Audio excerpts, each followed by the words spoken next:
अस्सलाम वालेकुम, शराय दस्तूर से मैं हूं अब्दुल कयूम सिद्दीकी और आप हैं एक्यूएस के साथ। आज मेरे पास दो मेहमान हैं। एक हैं जनाब मुजम्मिल सोहरावर्दी, मेरे पुराने कुलीग, किसी ज़माने में इकट्ठे हमने सहाफ़त शुरू की थी और फिर हम दोनों निकाल दिए गए थे, और साथ में तैयब बलोच। तो मेरा ख्याल है कि दो तीन मौज़ूआत हैं। एक तो ये है कि वो आइनी तरमीम जिसके ऊपर बहुत सारी मशावरत हो रही है। आज भी पाकिस्तान बार काउंसिल की एग्जीक्यूटिव कमेटी की मीटिंग हुई है, उसके ऊपर मशावरत जारी थी। और उसके अलावा एक और अहम बात है, वो ये है कि डिप्टी रजिस्ट्रार ने जो नोट लिखा था 14 सितंबर को, एक वजाहती हुक्मनामा आया था बगैर नोटिस के, बगैर किसी सुनवाई के, बगैर किसी कॉज लिस्ट लगे, उसके ऊपर फैसला जो है वो सादिर कर दिया गया था वजाहती हुक्म के नाम पर। उस पर एक तहकीकाती सवालात चीफ जस्टिस पाकिस्तान ने 9 के करीब पूछे, तो उस पर रजिस्ट्रार सुप्रीम कोर्ट ने अपनी रिपोर्ट जमा करवा दी है। तो ये आईनी तरमीम आ रही है, आएगी तो क्या इफेक्ट हो सकते हैं, और आ भी पाएगी या नहीं आ पाएगी तो फिर क्या होगा।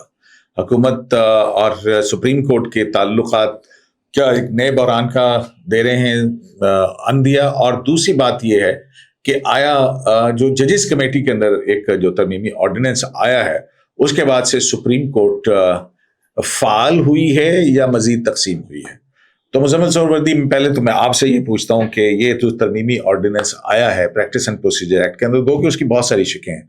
उसमें एक तो है कि 18043 का केस लगाने से पहले उसकी रीजनिंग देनी होगी।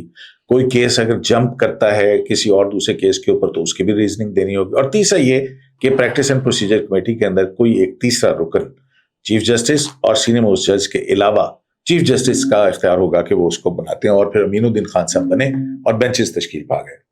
कैसे देख रहे हैं इस साइड? जब प्रैक्टिस एंड प्रोसीजर बिल बना था, हर कानून बनने की कोई ना कोई वजह होती है, माशरा या उसकी कोई जरूरत महसूस की जाती है तो कानून बनाया जाता है। दहशतगर्दी ज्यादा हुई है, हमने दहशतगर्दी के हवाले से कानून बनाए। किसी माशरे में वाइट कॉलर क्राइम बढ़ जाए, वहाँ वाइट कॉलर क्राइम्स के कानून बढ़ते हैं। हमारी अदलिया में बेंच फिक्सिंग का जब मामला संगीन हो गया तो फिर पार्लियामान ने बेंच फिक्सिंग के हवाले से कानून बनाया कि एक प्रैक्टिस, क्योंकि हमने देखा कि एक उमर अता बंदयाल साहब ने एक ही बेंच के जरिए पूरा सुप्रीम कोर्ट चलाना शुरू कर दिया, और सारे जजेस बाकी ओएसडी हो गए और 5 जज पूरा सुप्रीम कोर्ट चला रहे थे। कुछ 60-70 केस उन्होंने 5 जज ने ही सुन लिया, हुकूमतें उलट दी, बना दी, गिरा दी, आइन रीराइट कर। तो पार्लियामान ने महसूस किया कि अकेला चीफ जस्टिस जब बेंच बनाता है तो ये चीफ जस्टिस की आमरीत हो जाती है, तो उसको कोई मशावरत करनी चाहिए, कंसल्टेशन में बेंच बनने चाहिए, सीनियर जजेस इग्नोर नहीं होने चाहिए। मेरे ख्याल में उस मंतक के तहत प्रैक्टिस एंड प्रोसीजर बिल में एक कमेटी फॉर्म की गई कि चीफ जस्टिस मशावरत से बेंच बनाए। लेकिन अब ये महसूस किया गया कि चीफ जस्टिस ने मशावरत करनी थी अपने जजेस के साथ बेंच बनाने, लेकिन उस कमेटी ने चीफ जस्टिस को माजूल कर दिया। आप मेरी बात सुनिए, एक तरफ ताकतवर चीफ जस्टिस और दूसरी तरफ माजूल चीफ जस्टिस। एक इंतहा थी कि एक चीफ जस्टिस जो था वो मार्शल लॉ एडमिनिस्ट्रेटर की तरह ताकतवर था, और दूसरी तरफ एक चीफ जस्टिस था जो चीफ जस्टिस होते हुए भी माजूल चौधरी। मतलब वो जिस दिन सुप्रीम कोर्ट भी आता तो शायद उसे उसका चपरासी भी सलाम ना करता कि नीचे वाले 2 जजों ने टेक ओवर कर लिया, जैसे मरहट्टों और मुगल बादशाहों की हुकूमत में सिपा चला नीचे वाले टेक ओवर कर लेते थे। नीचे वाले 2 जजों ने सुप्रीम कोर्ट टेक ओवर करके सिटिंग चीफ जस्टिस को माजूल कर दिया। और अब इसके बाद तो कोई चीफ जस्टिस बनने के लिए तैयार ही ना होता, क्योंकि चीफ जस्टिस माजूल हो जाता है चीफ जस्टिस होते हुए भी। तो अब फिर ये महसूस किया गया कि हमारी मंशा को चीफ जस्टिस को माजूल करना नहीं थी, उसको कहना था कि मुशावरत से बेंच बनाया करे, एक balance of power banana. Exactly. अब एक इंतहा है कि वो आमर हो गया, एक इंतहा है कि वो माजूल हो गया। 2 इंतहाओं के दरमियान ये हमारे जजेस जो है, देखिए ये आपस में मुशावरत का मतलब ही नहीं समझते, लोगों को जमहूरियत का दर्ज देते हैं। क्या मेरी बात सुनिए ना, कमेटी बनी थी कि ये मिलकर इत्तेफाक के राय से मुशावरत से बेंच बनाएंगे। यहाँ 2 जजों ने मिलकर चीफ जस्टिस को निकाल दिया, या चीफ जस्टिस ने मिलकर बाकी सबको निकाल दिया, तीसरा इन्हें कोई रास्ता आता नहीं है।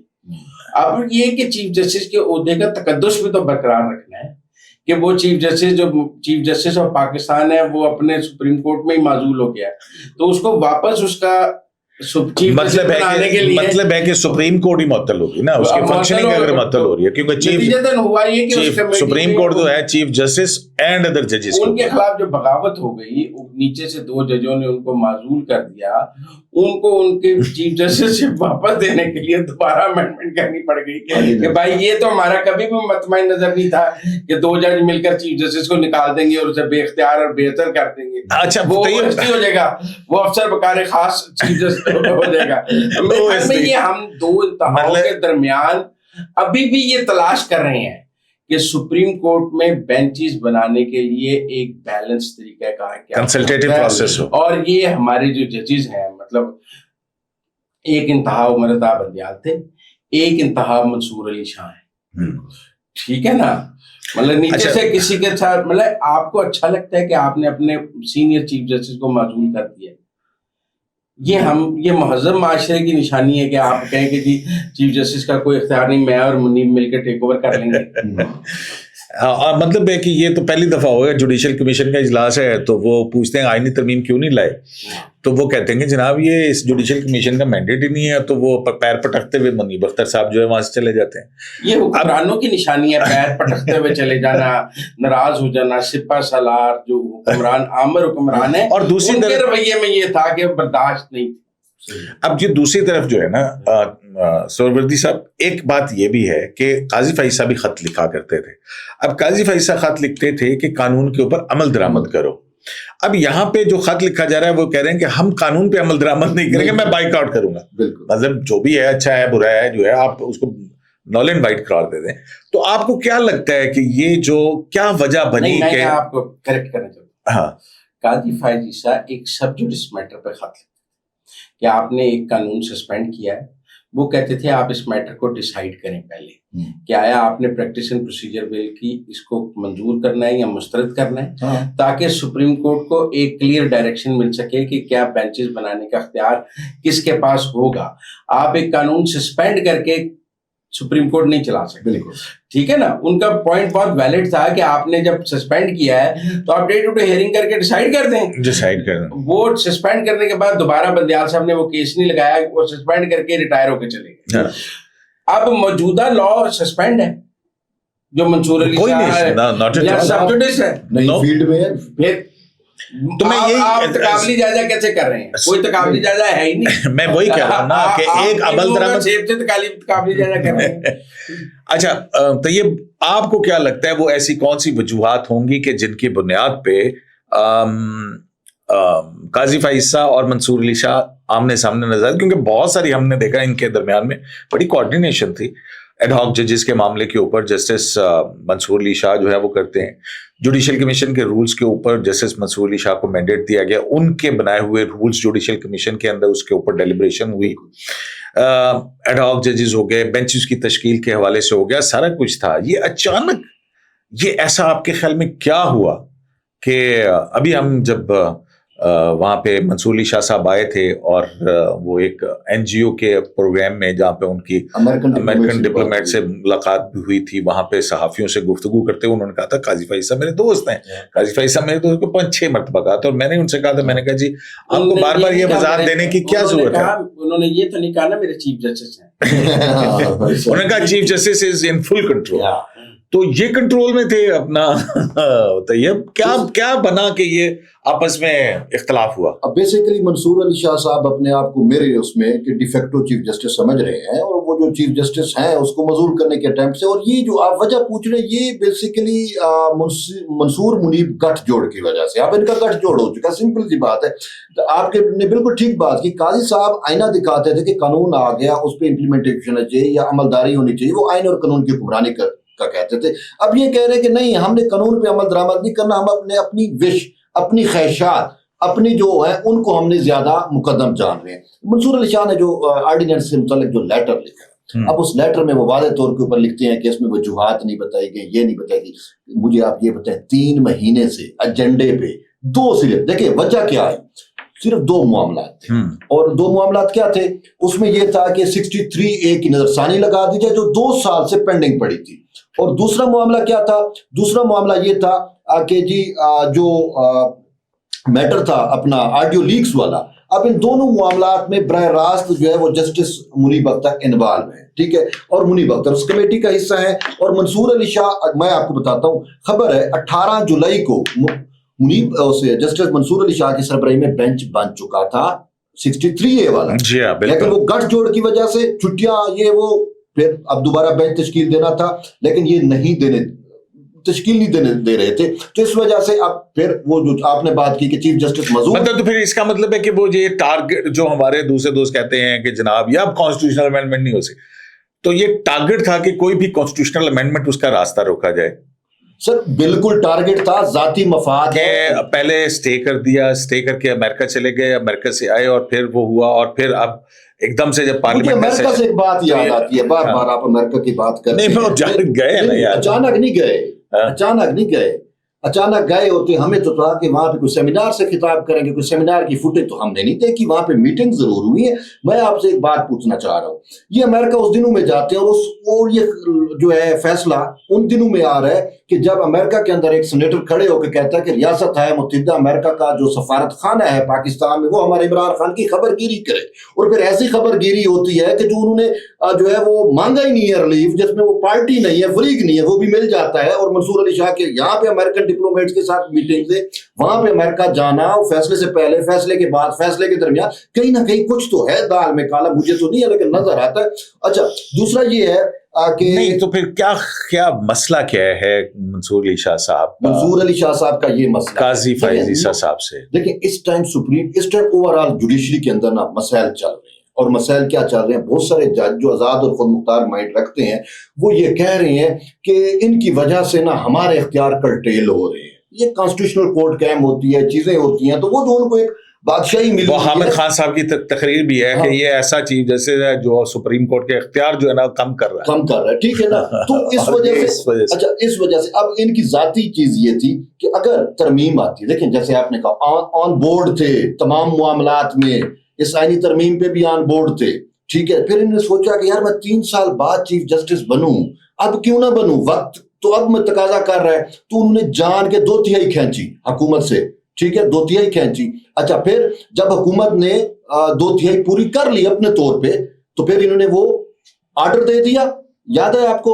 अच्छा, 14 सितंबर वाला, 14 सितंबर वाला, हाँ 14 सितंबर के आर्डर से मुझे याद आया कि 14 सितंबर का जिस तरीके से सुप्रीम कोर्ट के रूल्स और रेगुलेशन को साइड पे फेंक के आर्डर जारी किया गया, उस पर डिप्टी रजिस्ट्रार का एक नोट आया, और फिर उस नोट की बुनियाद पर चीफ जस्टिस काजी फैज ईसा ने अपने रजिस्ट्रार ऑफिस से 9 सवालात फ्रेम किए। सुना, इस हवाले से आपके पास कोई खबर है तो अगर आप शेयर कर दें। हाँ, खबर तो ये है, देखें मुजम्मिल साहब, खबर ये है कि चीफ जस्टिस ने 9 सवाल पूछे थे। एक तो ये थे कि ये कब दरखास्तें आई थी, उसके बाद ये प्रैक्टिस एंड प्रोसीजर कमेटी के सामने क्यों नहीं रखी गई थी, कॉज लिस्ट आयत जारी क्यों नहीं की गई थी, और क्या किसी को नोटिस जारी किए गए थे, और ओरिजिनल फाइल जमा होने के बाद कराई गई थी, ओरिजिनल फाइल जमा करवाई गई थी कि अपलोड कर दिया जाए, और ये अपलोड किसके कहने पर हुआ था, और किस चैम्बर के अंदर कौन से जज साहिबान किस चैम्बर में कहाँ समाअत हुई थी। तो इस पे जो है वो मेरे इतलात के मुताबिक मेरे ज़राए जो है वो इस बात को कंफर्म कर रहे हैं कि रजिस्ट्रार सुप्रीम कोर्ट की रिपोर्ट जो आई है उसके अंदर उन्होंने कहा है कि ना तो ये नोटिस जारी किए गए थे, ना ही कॉज लिस्ट जारी की गई थी, ना ही ये चैम्बर के अंदर कहीं समाअत हुई है, और ये जो अपलोड हुआ है फैसला एक सीनियर जज के सेक्रेटरी के कहने के ऊपर हुआ है कि फलां जज साहब जो हैं, अब वो नाम बिल्कुल है वो, लेकिन सीनियर वो जज ही के सेक्रेटरी की बात हो रही है कि उनके कहने के ऊपर without depositing the original judgment ये जजमेंट जो है वो अपलोड हुआ था। तो ये जो है वो, और उसमें जो है वो जस्टिस मंसूर अली शाह साहब के ही सीनियर सेक्रेटरी जो हैं उनका नाम आ रहा है कि उनके कहने के ऊपर हुआ है। तो ये मेरी इतलात हैं, लेकिन ये एक सरिये से हैं, दूसरी तरफ से भी कंफर्म होनी है कि और रजिस्ट्रार सुप्रीम कोर्ट ने क्या कुछ कहा है। तो ये खबर है, जुडिशियल मिसकंडक्ट है। हाँ। मुझे एक बात बताएं सुरवर्दी साहब, आपके लॉयर्स जो हैं, आपके वालिद साहब भी एक लॉयर थे और आपकी भी कानून की तालीम का पूरा तजर्बा है बगैर नोटिस, बगैर हियरिंग, चैम्बर के अंदर बैठ के आप ये जुडिशियल मिसकंडक्ट है? मेरे ख्याल में आता है जुडिशियल मिसकंडक्ट की क्या सजा है? वो तो फिर 209 है ना, 20 उसमें क्या है? 209 के अंदर फिर रेफरेंस है सुप्रीम जुडिशियल काउंसिल। तो अगर मंसूर अली शाह के खिलाफ सुप्रीम जुडिशियल काउंसिल में रेफरेंस आता है तो कौन कौन सुनेगा? वो फिर मंसूर अली शाह साहब नहीं होंगे, जिस जज के खिलाफ होता वो नहीं सुनता।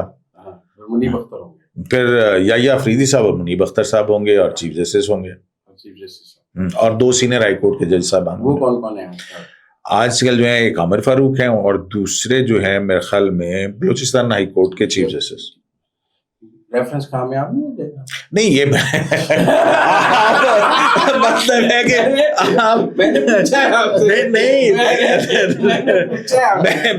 دیکھیں میری بات سے، میں نے یہ پوچھا ہے کہ قاضی فائز عیسیٰ نے یہ انکوائری کرائی؟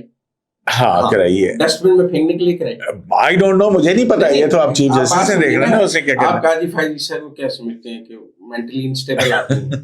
انہوں نے ایک انکوائری کرائی ہے چیف جسٹس آف پاکستان، اس انکوائری کا ان کے پاس انکوائری رپورٹ آ گئی، جو جوڈیشل آگے لا پروسیڈ کرنے کا ان کو حکم طریقہ کار ہوگا، انہیں وہ آگے پروسیڈ کرنا۔ ویسے سپریم جوڈیشل کونسل کے رولز میں تو اب یہ ہے، وہ بینڈ ہو چکے ہیں کہ وہ آج خود بھی کاروائی کر سکتے ہیں۔ اچھا دیکھیں، لیکن یہ دیکھنی بات ہے کہ بھی آیا وہ اس میں کتنے آتا ہے وہ، کہ اب کیا وہ سینئر افسر کو نوکری سے نکالا جائے گا یا جج کے خلاف کاروائی ہوگی؟ دیکھیں سینئر افسر کو تو اوپر سے سینئر افسر کو حکم کے دینے والا کون ہے؟ یہاں تو وہ آ کے کہے نا، مجھے جج صاحب نے کہا، ابھی تو اس پہ آیا نا، ابھی میں کہہ رہا ہوں کہ مجھے صرف یہ پوچھ رہا ہوں، ایک ذریعے سے یہ چیز پتا لگی، ابھی آیا کہ جی سینئر جج صاحب کے ایک سینئر افسر نے آ کے کہا اسے اپلوڈ کر۔ اب ٹیکنیکل تو پی ڈاٹ کے تحت اسے چارج شیٹ ہو جانا چاہیے کل، اب پتا نہیں، آئی ڈونٹ نو، میں پوچھ رہا ہوں آپ سے، طفل مکتب ہوں مجھے نہیں پتا نا۔ میں آپ سے آپ دیکھیں کہ اس سینئر افسر کو کیا کل پیڈا کے تحت chief justice Pakistan charge sheet کر سکتے ہیں؟ وہ پتا نہیں ہے سپریم کورٹ کے امپلائیز کے اوپر ایکٹ وہ نافذ کون سا ہوتا ہے، کیا نہیں ہے، ان کا تو اپنا ہے، امپلائیز کے اوپر کوئی نہ کوئی ایکٹ تو نافذ ہوگا نا، ڈسپلن کا پتا نہیں ایکسٹرا کوڈ نافذ ہوتا ہے نہیں ہوتا ہے، یا کون سا ہوتا ہے کون سا نہیں ہوتا ہے، اس افسر کے خلاف کارروائی نہیں۔ لیکن یہ ہے تو صحیح نا، ایک جس کو میں کہتا ہوں کہ غیر معمولی بات ہے کہ اوریجنل آرڈر کی موجودگی کے بغیر ججوں کے اس آرڈر پہ دستخط موجود ہے۔ اب دیکھیں نا، انہوں نے یہ جو ابھی ڈیٹیل ججمنٹ آئی ہے اس کے اندر انکارپوریٹ کیا نا کہ اس کے اندر کوئی نوٹس ووٹس دینے کی ضرورت نہیں ہے، اس کو ایک سپریم کورٹ کی ججمنٹ اس کے اندر انکارپوریٹ تو کیا کہ 187 ہے تو اس میں ہم کچھ بھی کر سکتے ہیں، نوٹس بھی نہیں، سماعت بھی نہیں، کچھ بھی نہیں، جو ہمارا دل کرے گا، جو ہم کمپلیٹ جسٹس سمجھیں گے وہی کریں گے۔ نہیں، پر اس کو انہوں نے جو وضاحت دی ہے اس کو بھی جسٹیفائی کیا ہے کہ ہماری 12 ستمبر کی رات کو جسٹیفائی تو نہیں کیا ابھی، انہوں نے اس دن میں ہے اس کے اندر جسٹیفائی کیا، انہوں نے 9 سوالوں کے اپنے طور پہ جواب دینے کی کوشش کی ہے، ٹھیک ہے۔ تو لیکن یہ دیکھنے والی بات ہے، یہ ایک بڑا معاملہ ہے کہ آیا اس دن کے اس پر جو ہے وہ کیا کس طرح سے، لیکن یہ چیزیں تو ہیں تو صحیح۔ اچھا آپ پوچھ رہے تھے منصور علی شاہ اور قاضی فائز عیسیٰ کے درمیان لڑائی کس بات پہ ہوئی ہے؟ لڑائی کس بات پہ؟ ہاں، جلدی چیف جسٹس بننے میں نہیں یار، دیکھیں پہلے ہی انہیں اتنا فائدہ پہنچا ہے، اب دیکھیں نا، اگر اعجاز الاحسن صاحب استعفیٰ نہ دیتے تو یہ صرف مطلب اگر اعجاز الاحسن ہوتے تو قاضی فائز عیسیٰ کے بعد انہوں نے چیف جسٹس بننا تھا اور 1.5 سال تک انہوں نے رہنا تھا، تو اس طرح سے منصور شاہ صاحب کا ٹینیور تو ویسے ہی ایک 1.5 سال کا ہوتا، تو یہ 1.5 سال ان کو ایکسٹرا ملا، حالانکہ 1.5 سال پہلے چیف جسٹس بن سکتے ہیں، لیکن انہوں نے کہا نہیں، میں اس سے بھی پہلے بن جاؤں، یہ آپ کہہ رہے ہیں بننے کی کوشش۔ اچھا، انتظار نہیں ہو پایا، کیوں؟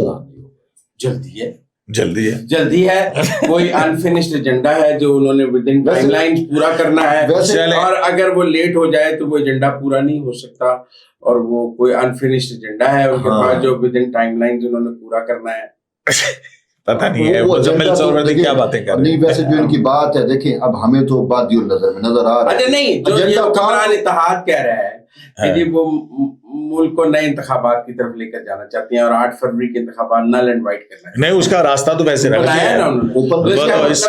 اس کا مطلب ہے کہ منصور علی شاہ اور ان کے 8 جج جو ہیں وہ پاکستان کے اندر اپنی مرضی کا پولیٹیکل اسکرپٹ لکھنے کی کوشش کر رہے ہیں، اور ان کو جلدی چیف جسٹس بننے کی اس لیے ہے تاکہ وہ اسکرپٹ پر جلدی عمل ہو سکے۔ جنرل فیض بھی عمران خان سے مل کے یہی کچھ کرنے کی کوشش کر رہا تھا، اس کا کیا ہوا؟ بہرحال اس نقطے کے اوپر ہم یہاں پہ